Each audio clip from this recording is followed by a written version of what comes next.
guess we can make some noise. And you kind of want to give it a minute so anyone who wants to come can find it.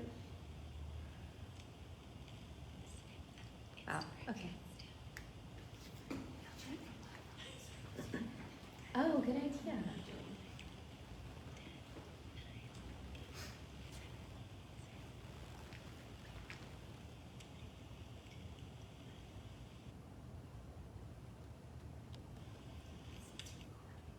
Hold on, this one's not. Wait, let me go back.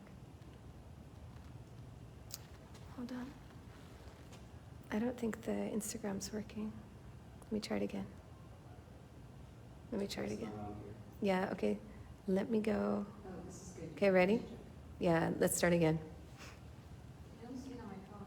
Yeah, me neither. Okay, good. All right, how about now? You don't have to rebound check again. It's supposed to just pop up. Yeah. Yeah, there it is. It's there? Oh, it's up? Mm-hmm. Just started. All right. Very good. Okay. Let's start. All right, Jen, you got the... Actually, it looks That good. is very cool. All right. Oh, great. Okay. Hi, everyone. Can you hear me okay? Yeah. Okay, good. Hopefully you can hear us okay online too. Thanks so much for joining us tonight here at the Betsy Hotel. My name is Catherine Esposito Prescott. I'm co-founder of Swim and editor-in-chief of Swim Every Day. If you're here, you probably know us by now. We publish a poem a day by women writers, women of every size, stripe, identification, etc. Please go to swim.org. Swim is swwim.org to read a poem a day and to sign up to receive a poem a day in your inbox. So, without any further ado, tonight is a really special, very interesting reading. We are live, but we have no audience because of the never-ending pandemic.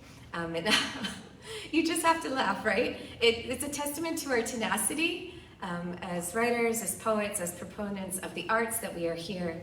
On the way over, I was listening to, I don't know, Sirius XM radio or something, and of course I'm always trapped in like the 80s, 90s loop. And the song by the Pixies came on, Gigantic. I don't know if you remember it. It's, you know, gigantic, big, big love. There are too many lyrics in it. But I was thinking of that huge love that makes you want to do things for decades. And poetry is one of those, I think, for all of us who are here, for all of us who are tuning in. It's like we're fully committed to it in our every action. Pandemic, no pandemic, audience, no audience, venue, no venue. We just keep showing up. Publication, no publication. We keep showing up, you know, to the readings, to the page, over and over again.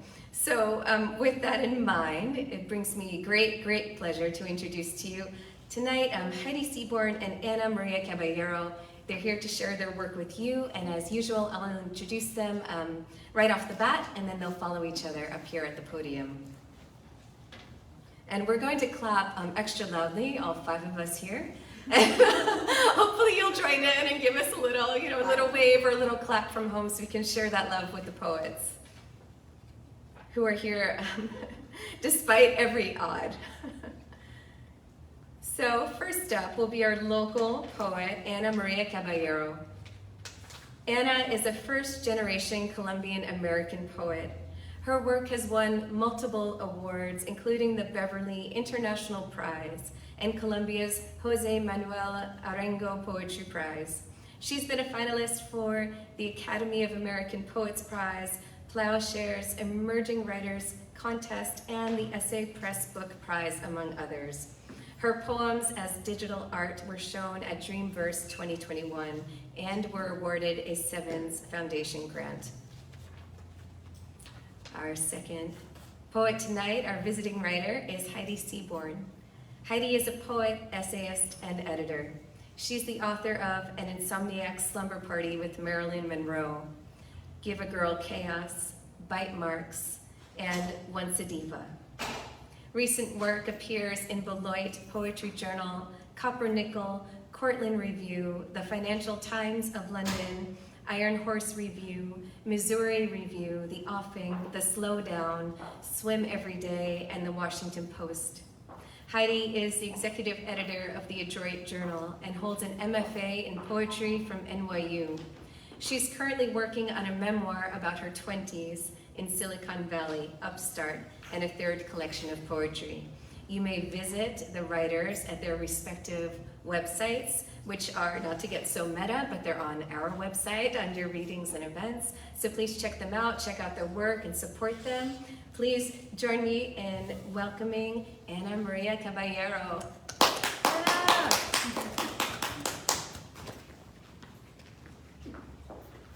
Hello, everyone who is here and who is with us virtually as well. Thank you, Swim Miami. You guys do an amazing job in supporting writers in Miami and elsewhere, and I am honored to have been published by you. Thank you very much. I'm going to begin my reading with a poetic essay, a brief poetic essay. It was published in the Mom Egg Review, which is a publication that publishes and elevates literary writing by and about motherhood. It's called Parentage. Anna, mother of Maria. Maria, mother of Jesus. Jesus, son of Maria. Maria, daughter of Anna. Anna, grandmother of Jesus. Jesus, grandson of Anna. Parentage is linear and circular and perpendicular, always intersecting related physical bodies at once. Anna and Maria, through time, merged into a commonly given name, my name. As name, grandmother and mother conjoin into singular, oracular, vernacular form, free of son. Oh, that omniscient, eternally suffering son. Ana Maria, not Ave Maria.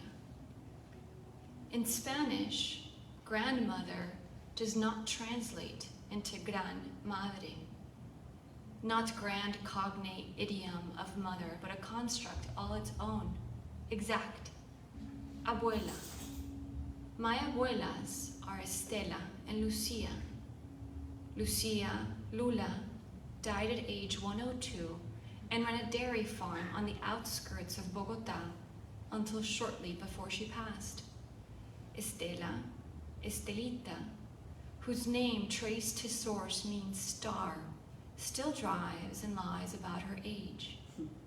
Because of my parentage, I am led to believe I may never die. I go by Ana, which means I twist my neck when this word is said.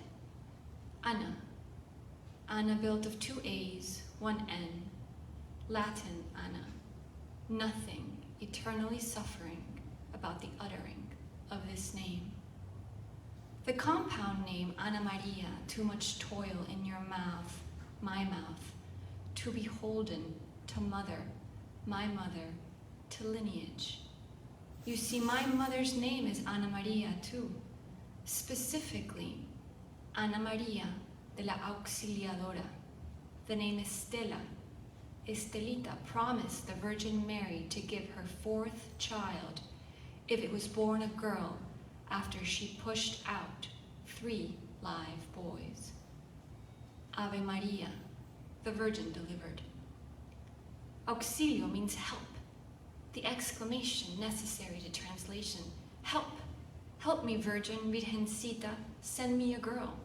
If you do, I will name her like you, Maria Auxiliadora. I go, sit, stand as Ana, so slight no one suffers when it is uttered, so self-contained it shrugs all familial weight. Neutral yet familiar, secular in its generational faith. My daughter shouldered her own name. No need to break, to be free. I am her mother, sure, an axle of story, but not the atlas, not her cardinal system of way. Nina, I named her. Nina Isadora. Go on with my muzzle, I nudge her. Go on and be great.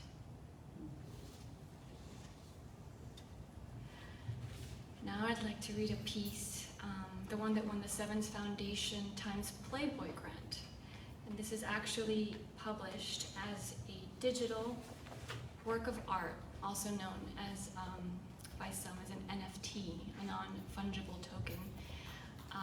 And it will be technically published by Playboy, which is very exciting.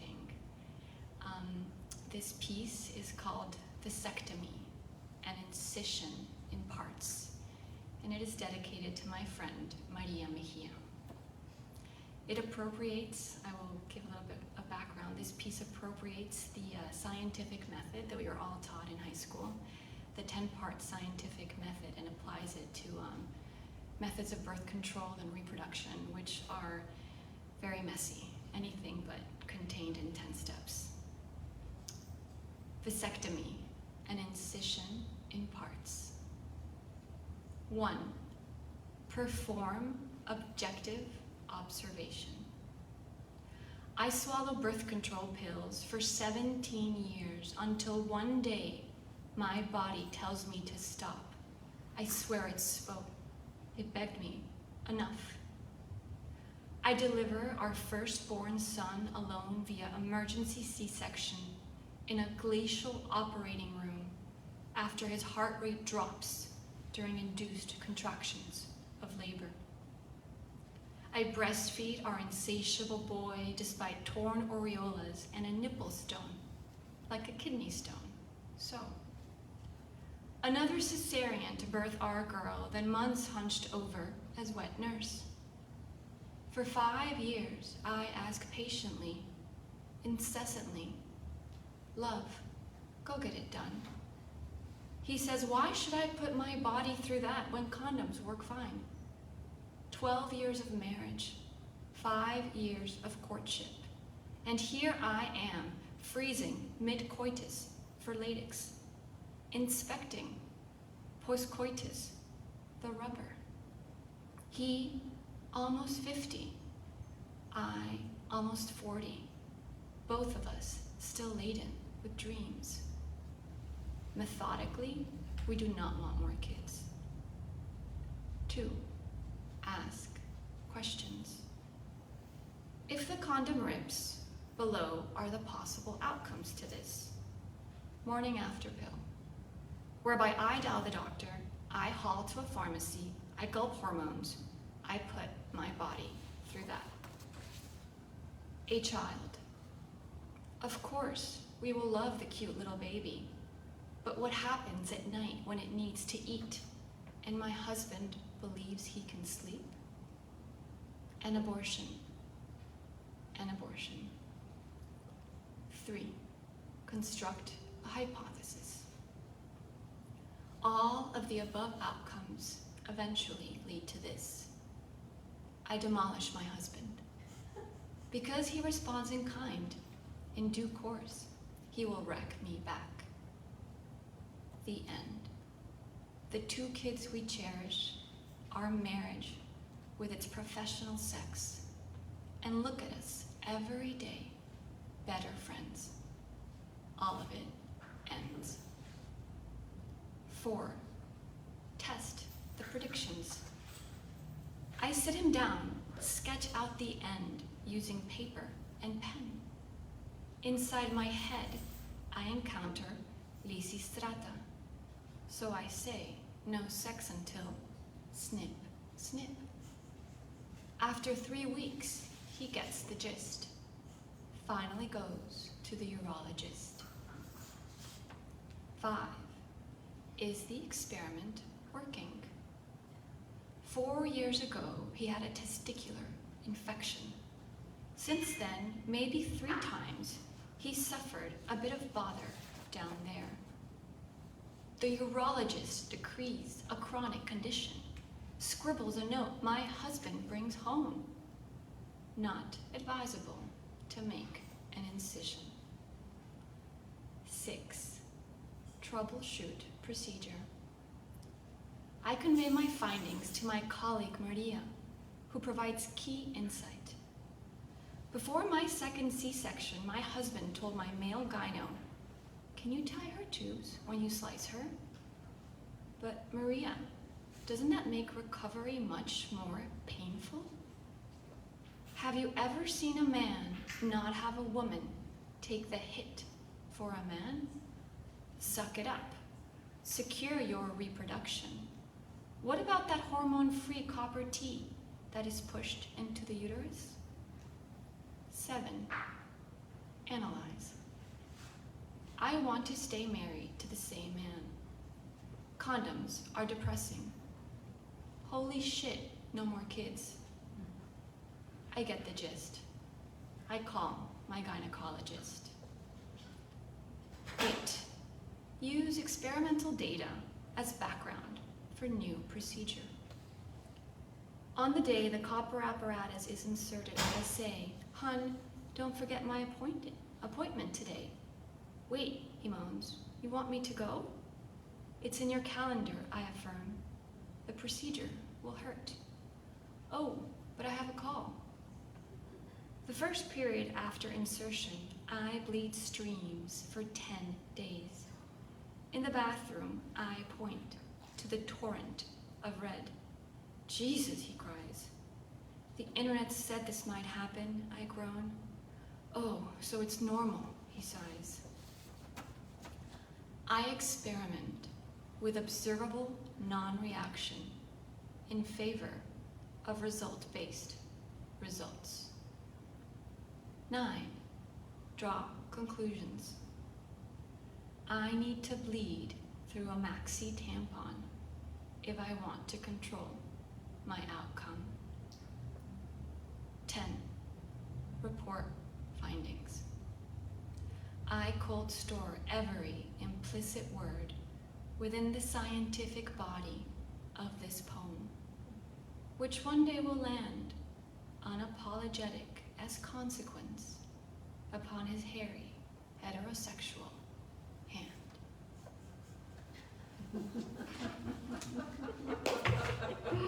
Quiet, unquiet revolt, right? I'm going to take a different tone. This is a playful poem. It's unpublished. And it plays with my favorite short story, which I believe is actually a poem, which is Jorge Luis Borges's Borges and I. It's called Botox and I.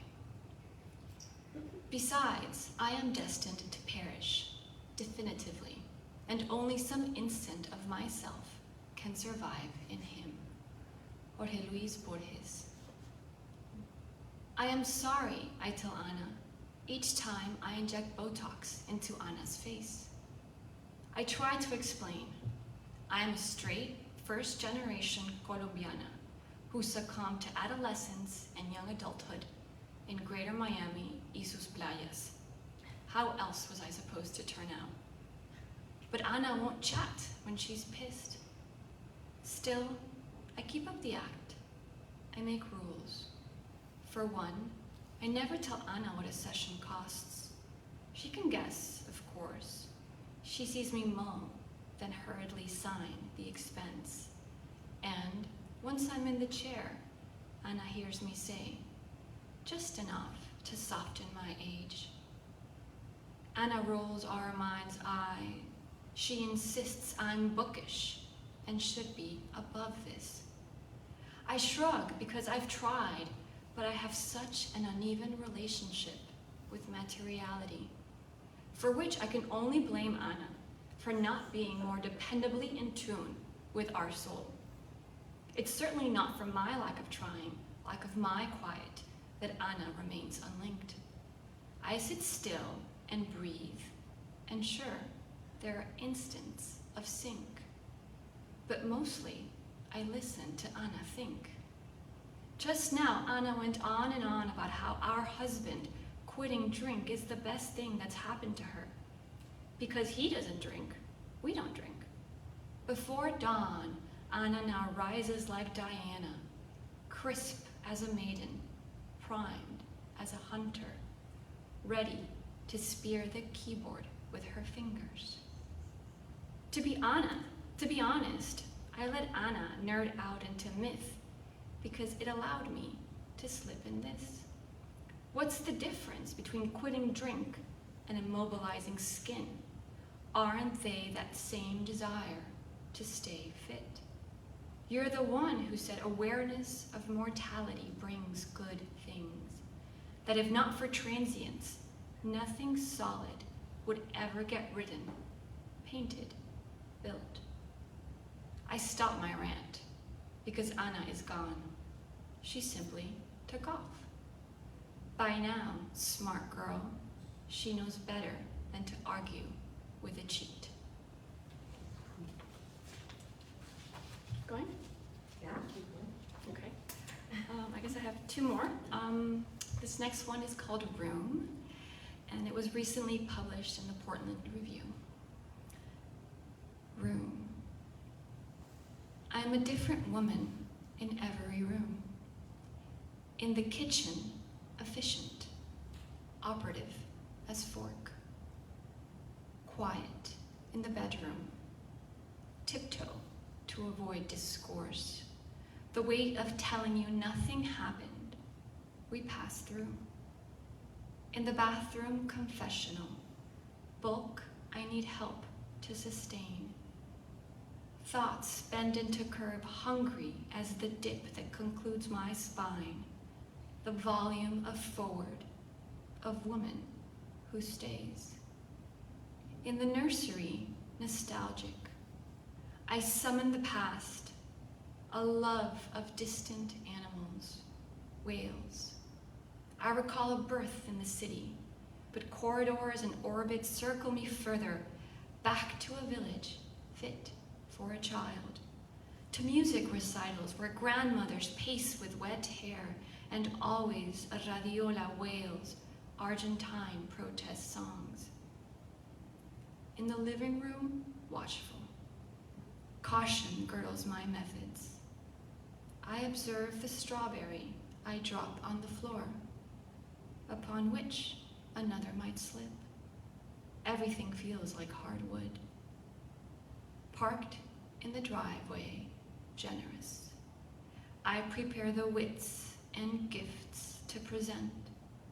Believe I will sleep unaided, formless and flexible, like the babe in my belly, like the shape of my tongue about to commit. No one is lonelier than the woman who is loved. And I guess I have one last one. These poems are all from my manuscript in process, which is called Mammal, and it's still looking for a publisher. It was recently designated a manuscript of exceptional merit by Tupelo Press, so that was encouraging. This piece is called Virginity, and it's a nod to Sharon Olds' Ode to My Hymen. It starts with a quote by her. You were a sort of blood mother to me. First you held me close for 18 years, and then you let me go. Was I ever, am I ever, comfortably outside my mother? Languishing always, a thin layer swathed around the truth of our non-resemblance, our non-penetration. Me, her daughter, synopsis of her motherhood, tally of her attendance, packaging of her method, ripped open because the gift so deeply hidden inside. Because I was so well behaved, the story of my virginity, of its loss within the confines of my mother's house, beneath the margin of its Spanish roof tiles, above the line of its surveyed grounds, is a story of secret life. Of course, I never meant to undermine, under my own adolescent body, an additional young adult body is all. Gustavo, Gerardo, Gilberto. What even was his name? If I had to bet, I would wager Gerardo. Not sure of the title of the story's secondary character, but certain of his crescendo. He in college at University of Miami. I a senior in high school. His hair bleached, this important. His toothy kind kid grin. That night, like many, we knocked back blue mojitos at Senor Frog's with his gangly Mexican friend, Abelardo. Gerardo, let's just call him Gerardo, drove me home after Senor Frog's closed its doors. Gerardo entered the front gate of my mother's concrete block home, entered the wooden frame of my room. No reason to enter, but to enter. When you broke, you, Hymen, when you tore, you gashed other things along the arc of your cut. For one, image of me as virtuous daughter, and more, idea of me as tractable daughter. Gone, notion of me as pageantry daughter. The minute you cracked, the instant you broke, motion of open at the frame of my bedroom door. Me, on my mother's bed after she walked in mid-coitus trying to explain. This was only the first time. Praying, oh God, please don't let my blood stain her bed. Blood spilling down the inseam of my thigh, testimony sealed with a red dragging kiss, the scarlet ingredient of plunge. I should have lied. Confess it to be the 5th, the 8th, the 20th time. My mother's response, it's too bad it had to be like this. Your first time. I can't believe he did this to you, this guy. After that, I tried to hang out with Gerardo, but we were over, done for, invalid. I ashamed, he ashamed, my mother ashamed, all of us yoked by this communal bath of shame. Shame in my mother brews anger. My event, her personal offense. Fortunately, I sensed by then her need to slaughter hurt by whipping out. Daughter, a reflection, whose survival, a matter of deflection. Haven't I taught you well? Haven't I taught you better? Yes, mother, the problem, the setback, the ruin is me. Me, though, her summary. To move on, I hunted for a plush second time. Quickly, I found it. No need for specifics, just, yeah, I've done it. Of course, all I'd done was crack you, blameless cell. All I'd done was bleed your placid cover into my shower. All I'd done was further affix terror and submission, reserve and fascination to the being of mother, that particular soul whose body cooked me and housed me before hurling me out. I have a daughter now, a daughter with a small daughter hymen, to have and to unhave, to rupture as her interactions deem fit. At some point, I will speak to her of promise, of pleasure, and of how they can be divorced from puncture. But mostly I wish, oh how so badly I wish, for thoughts of me to never pierce her way. All that is sullied within, if not transfigured clean, will seep, pollute, whip out into the world of precious new daughter for whom I want nothing of the righteous shame dispensed by category of mother. But to get my daughter wish, I must absolve my mother. I must be pliant as membrane, a filter of past into present, sieve that does not cleave but bends gently to allow the genesis, the sovereign opening of our bloodline's next outbound girl.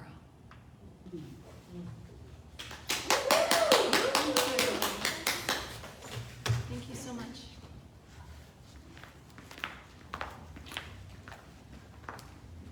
Anna, that was amazing. Thank you. And thank you, Swim, for having me here and for enabling this residency that has brought me to the Betsy. It's extraordinary. So I'm going to read from my newest book. It's called An Insomniac Slumber Party with Marilyn Monroe.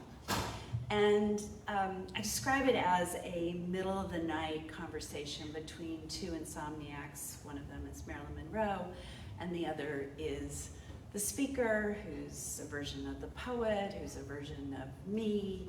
And of course, Marilyn is a version of Norma Jean Baker. We're all a version of something, right?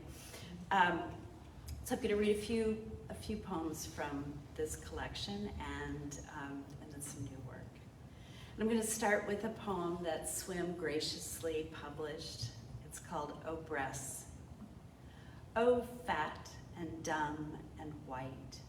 Oh, precious tickets to a carnival, cotton candy, Disneyland Matterhorn, roller coaster. Oh, show stealers, main stage act. I'm your backup singer. Oh, tricksters, how dare you pretend to guard a heart. So, one of the things that happens in this book is, because it's an insomniac slumber party, it has that sort of weird sense of being up all night where you're sharing secrets, you're telling stories, you're finding common ground. And the two speakers, Marilyn and the speaker, go back and forth and back and forth. And there's a little blurring, so it's not always clear who's talking, and that's part of what happens, is that sort of conjoining with celebrity and that I was trying to achieve with this. But there's one poem called Insomnia Diary that is time-stamped, and it's scattered throughout, and so it sort of is these moments of, okay, we know where we are, but then we don't really know where we are. And I'm going to start with one of those. 4:07 a.m. Scene. The baby cries. I never sleep. The LA light so bright. The sky lit in a ducky nightlight glow. Always awake. In my teeming house, the walls whistling. Dissolved to. Did she feel this constant whir? No baby to tend to pretend to be awake for. Awake at 4 in her dead house. Then a scarlet bird, like an omen. I don't know what kind. So when I was doing all this research on Marilyn, I wasn't a Marilyn fan, I didn't know anything, but I was curious to assume a persona, and why not, reach for the stars. So I did a lot of research, and I learned a lot about Marilyn, and one of the things that is known, but not widely known, is that she suffered a series of miscarriages. And I've had the good fortune to have 3 wonderful, now grown children, one who's having a child of his own.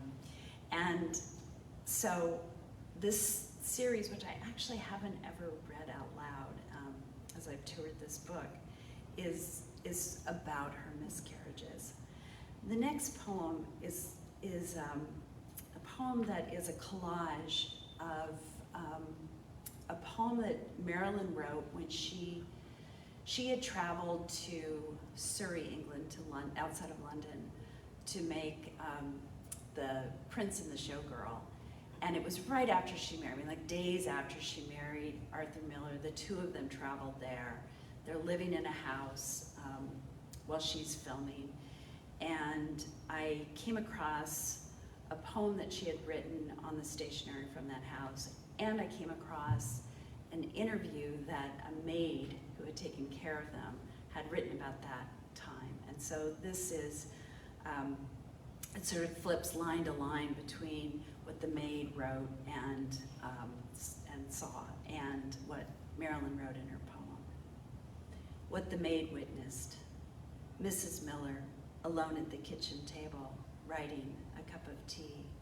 She remembers her pale chiffon dress, pink robe that she wore on a windy afternoon when she walked, feathers fluttering on her wrists like cherry petals, where no one had ever been.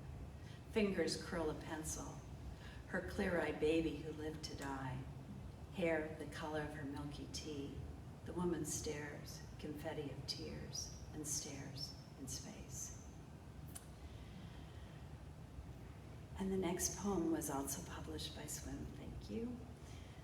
It's called Los Angeles, and it is about a miscarriage that Marilyn suffered. She was married to Arthur Miller, and they were staying at the Bel Air in Los Angeles in December of 1958. Outside, hibiscus blooms the color of raspberries. We made her in this bungalow, tiny, pink-throated hummingbird. The doctor wore pink, I think. Would you like a cup of tea? The playwright writes the line. It is dialogue, and I say, yes, dear, tea with bread and jam, please. Then I remember jam spread on the bed sheets. In the cold of morning, I've held a hummingbird like an egg, wings stilled. This poem's loss. The sky is the color of the sea, is the color of my house, is the color of worry, is the color of quiet, is the color of mourning, is the color of smoke, is the color of an envelope, is the color of a face after death, is the color of the seagull flapping its wings into the color of winter. And winter is the absence of color, of rubbed out or forgotten or muted or buried or bleached or boiled or erased or stolen away with night or lost through the hole in a pocket or between the seats of the car in the chaos of a move or in the laundry or in translation when we try to say something kind and what comes out is noise like the color of the sky and the color of the sea and the color of weather, of exposure, of erosion, coloring me numb, coloring me vague, coloring me. And I'll read two more from this collection, and then I'll give you some brand new stuff. This poem is, the next two are actually sort of a pair of letters. And this one is in the voice of Arthur Miller. It's called After the Miscarriages. And one of the things you need to know is Arthur Miller, they got married. She did The Prince of the Showgirl, then she decided to give up and moved to Connecticut with him, and he was gonna write, and they were gonna have babies, and she had miscarriages, and he had writer's block. And that's all you need to know. After the miscarriages. My dearest Marilyn, I feel so vacant, I can barely write, like a balloon deflated or a home emptied of its furniture, just dust furring the floors, the sunlit window panes. But weren't we the tops once? The Macy's Day Parade, all brassy bands, floats, and flags. I never loved you more than when I was bent over my typewriter, punching out words for you. Never loathed you more, the muse of you consuming me. You burn so brightly and then darken. In this house of hyacinths and cocktails and a shuttered nursery, the lights flicker at night, mimicking your breath. You sleep the sleep of the dead. And I wonder how to write you a new ending.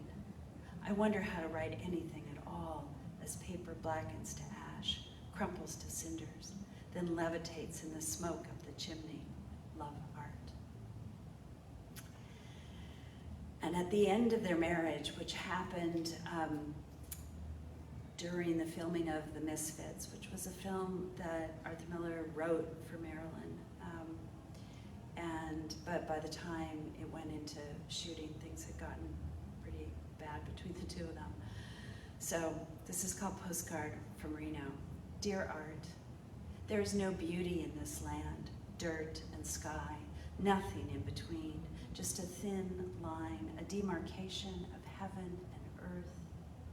You once called me nightly from here, forced by divorce into this desert, our love a red-tailed hawk. And now, here I am, playing at love, shacked up in an empty landscape with the shadow of you. Shadows lengthen with the day, and at night the stars bury one another. When we wrap, it's over, it's over, it's over. Love, Marilyn. So, I've been writing in a form over, I guess, probably the last 6-7 months, and maybe a little bit more. I did one last year, very early in the year, and then, or maybe it was late in 2020. And the form is called Zuihitsu. It's an ancient Japanese form. It's not that well known. There are a few practitioners of it, Kimiko Han for one. And the Zuihitsu literally means follow the paintbrush. And as a practitioner of it, you kind of follow the paintbrush of your mind. It's very freeing. I encourage other poets to try it. I'm having a ball writing them, and I've written 2 while I was here. So thank you, Swim, for this residency, and to the Betsy for putting me up. And I'm gonna read 2 of those. Actually, I'm gonna read 3, but I'll read, this one was written yesterday, so bear with it. It's a new baby. Searching for signs of life, a Zuihitsu. I twist the wire around my ankle as if tying a wayward vine to a trestle. A reminder to grow in place.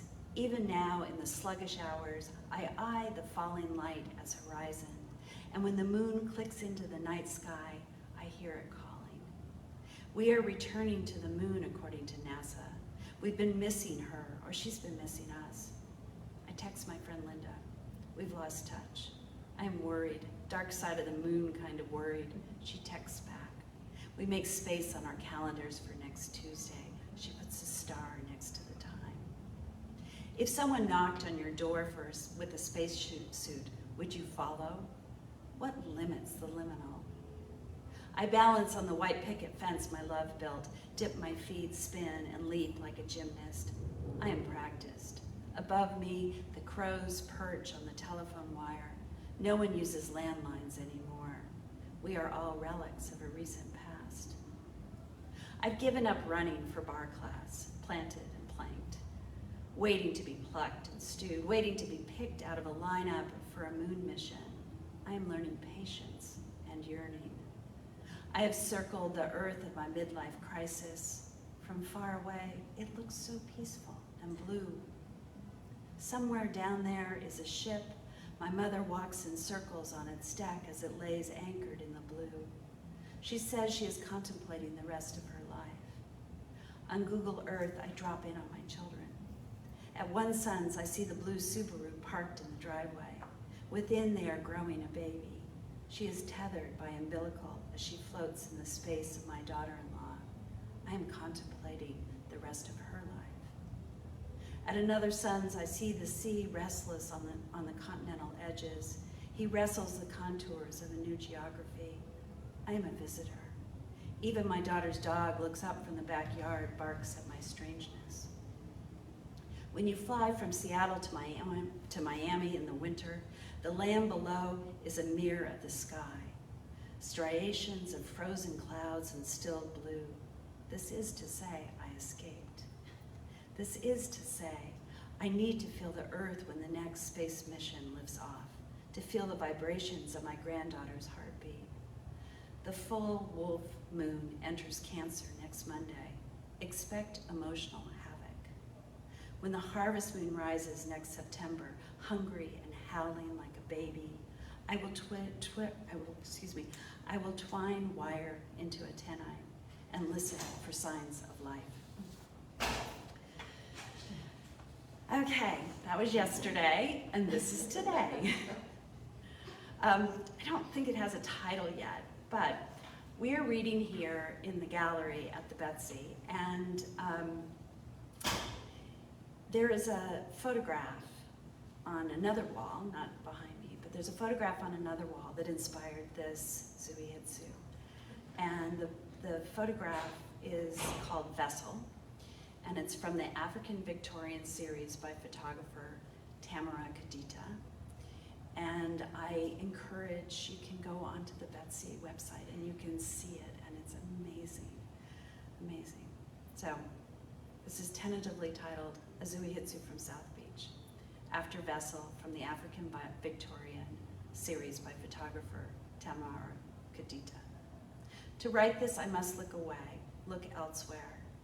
Unsee eyes see me, a neck, a pedestal, the crown of a sailing ship purled into a turbulent sea of hair.